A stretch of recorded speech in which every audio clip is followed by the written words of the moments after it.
a ti wà ní ìlú Ògùdù.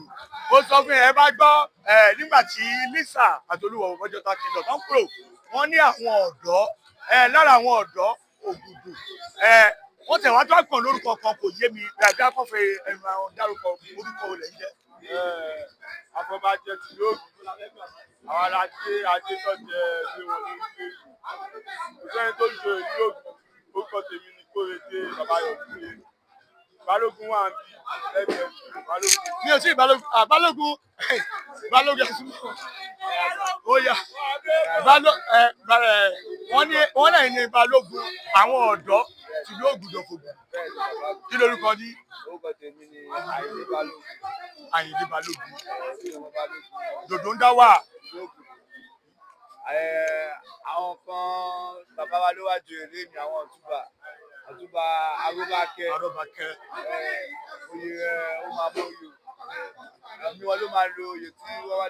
Bàbá náà mo rí pé bàbá wa gidi bàbá lálùbáyéká náà ni bàbá náà mo jẹ́ pé ọ̀tọ̀ àti wọn jẹ láti fi oyè wọ́n máa lù wọ́n máa pẹ̀lú wọn lù àwọn ọmọ náà wọ́n máa dé wọn a máa rí wọn pẹ́ o àwọn Afọbajẹ náà lọ ní pé káwá sí ìgbà ní pé àwọn ọ̀nà fẹ́ wá fẹ́ ọ̀kan joyè àwọn Fáṣọlá àwọn ọmọ ọba ti lókùn nínú àwọn àbí báyìí gbogbo wa láwa ń bí. ọmọ ọ̀dọ́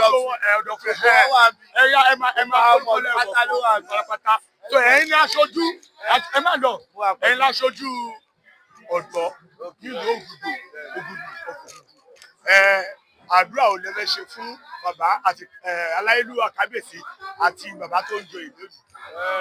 Inú wa ara wọn á di àsìkò tọ́jú ìlókù wọn á mọ̀ sí èrè ipá máa kébé ẹyẹ máa kébé ẹyẹ gbogbo lé wọn tó fi sílẹ̀ láyọ̀ wọn á bá láyọ̀ ìjọba bí bá ń palẹ̀ wọn ní sí nílé ìjọba bí bá ń pọ̀nà wọn ní sí lọ́nà gbọ́n ìfọ́ bá dá gbọ́n ìgbẹ́jọ lẹ́sẹ̀ wọ́n máa lọ bí wọ́n máa bọ̀ owó láńlá ló wọ́n máa pa kábíyèsí wa ọba àtìlógún ọba náà ti mú ológun ìlógún Fáṣọlá wọn ológun bọ́lá máa bá wa tọ́jú wọn ìpá máa kéde àsìkò wọn ìlógún ló túbà ó tún ṣe àwọn tó wá jòyè ń sìn náà kò ní bàjẹ́ ní wọn lórí a máa gùn jù lọ pé máa jẹ́ ní.